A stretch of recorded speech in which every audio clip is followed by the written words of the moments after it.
ఈరోజు ticket to finale రేస్‌లో అవినాష్ గెలిచాడు. అసలు లాస్ట్ టాస్క్‌లో ఏం జరిగింది? నిఖిల్ గెలవాల్సిన వాడు అవినాష్ ఎలా గెలిచాడు అనేది గనుక చూసినట్టయితే, నిన్న మనకి 'బిగ్ బాస్' నిఖిల్ విషయంలో చూపించింది ఏంటి అంటే, నిఖిల్ కుడి కాలి బొటన వేలు పచ్చడయిపోయింది. ఎంతలాగా అంటే రక్తం మొత్తం బయటకొచ్చింది. అది అసలు మనకి 'బిగ్ బాస్' చూపించలేదు. First point. సెకండ్ పాయింట్ అయినా కూడా నిన్న సెకండ్ టాస్క్ ఆడాడు. నేను సెకండ్ టాస్క్ ఎందుకు ఆడాడంటే ఎక్కువగా పరిగెట్టే టాస్క్ కాదది. అయితే ఈరోజు అవినాష్ అండ్ నిఖిల్‌కి మధ్య టఫ్ ఫైట్ జరిగింది. జరిగినప్పుడు నిఖిల్, అవినాష్ దానిలో ఒక జస్ట్ 1 పాయింట్‌లో మిస్ అయ్యాడు. యాక్చువల్లీ ఎప్పుడైతే నిఖిల్ కంటెండర్ అయ్యాడో అందరూ కూడా నిఖిలే విన్నర్ అవుతాడు అనుకున్నారు.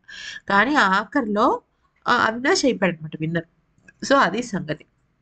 సో, పాపం తన కాలి దెబ్బ తనకి చాలా బ్యాడ్‌ని తీసుకొచ్చింది. అయితే దానికి తను కొంచెం బాధపడినప్పటికీ కూడా అంటే నిఖిల్ ఉద్దేశ్యం ఏంటంటే, నిఖిల్ గనుక టికెట్ టు ఫినాలే రేస్ గనక సాధిస్తే, తన ఓట్స్ అట్‌లీస్ట్ పృథ్వీకి కానీ, విష్ణుకి గానీ, ప్రేరణకి గానీ పడతాయని చెప్పేసి. ఎప్పుడైనా అంతే కదా! ఇప్పుడు ప్రేరణ టికెట్ టు ఫినాలే గెలిచినా, పృథ్వీ టికెట్ టు ఫినాలే గెలిచినా, వాళ్ళ ఓట్స్ వాళ్ళ ఫ్రెండ్స్‌కి పడతాయి ఖచ్చితంగా ఫైనల్‌లోకెళ్ళడానికి.